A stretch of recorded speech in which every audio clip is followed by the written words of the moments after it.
quadratic equation contains x raised to the second power, so x squared, and there are up to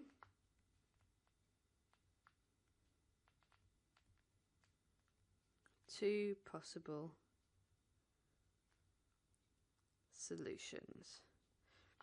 So let's just think about an example. So for example, if x squared is equal to 4, then x can be equal to 2, or x can be equal to minus 2.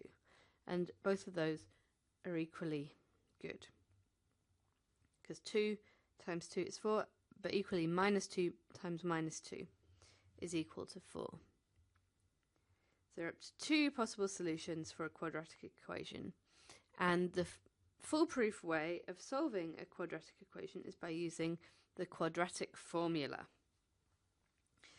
And so first of all, you have to get your equation in a form like this. So ax squared plus bx plus c is equal to 0. So this is our variable here, x. Then a, b, and c are all different numerical values.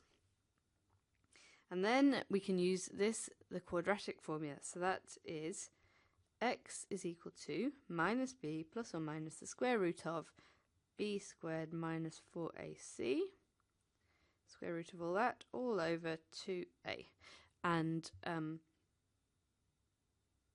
you can look at the derivation of this online somewhere if you're interested. And the important point is here we've got the plus or minus. This is the part that gives us our up to two possible solutions. Okay, so that, I'm afraid, is something to be memorized.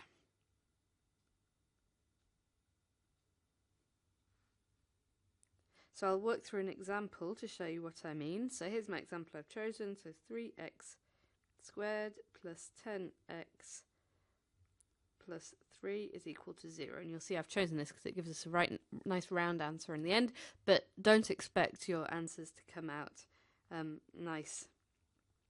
They could have decimal places in them. Alright, so here, this 3 here, that is a,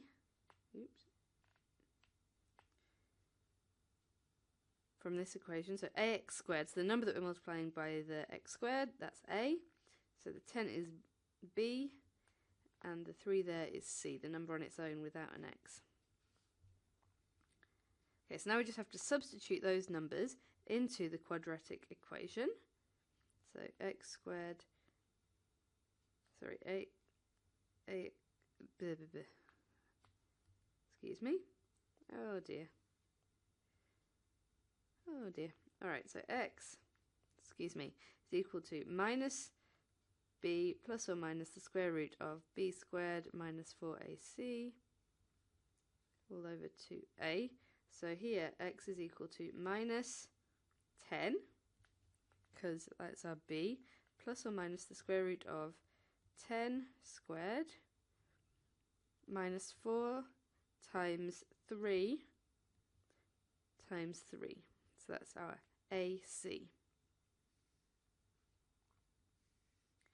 over 2 times 3.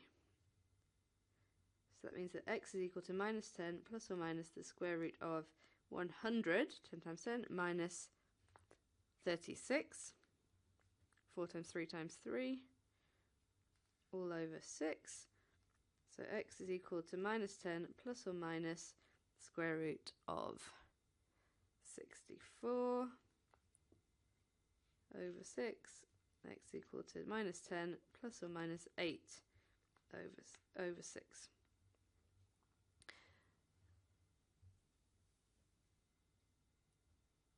Okay, so then let's split this up. So x is equal to minus 10 plus 8 over 6, or x is equal to minus 10 minus 8 over 6. So minus 10 plus 8 over 6 is equal to minus 18 over 6. So that's minus 3. Or x is equal to minus 18. I'm sorry,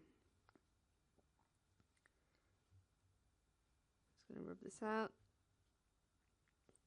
X is equal to, minus 10 plus 8, so that's minus 2 over 6, excuse me, minus 1/3. Or here, we've got x, which is equal to minus 18 over 6, which is minus 3. So that's our answer. So x is equal to minus 3, or x is equal to minus 1/3.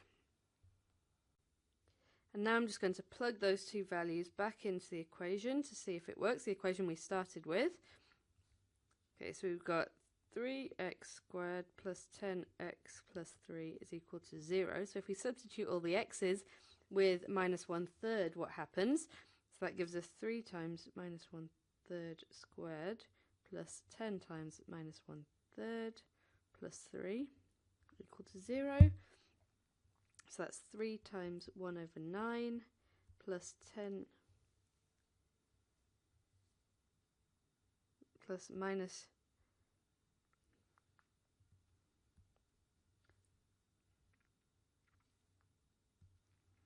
minus 10 over 3 plus 3 equals 0. And then, so that's 3 over 9 minus 30 over 9 plus 27 over 9 equals 0. So that's minus 27 over 9 plus 27 over 9 equals 0. Great! And same thing for minus 3, so that with our same equation, so 3x squared plus 10x plus 3 equals 0, then if we have 3 minus 3 squared plus 10 times minus 3 plus 3 equals 0.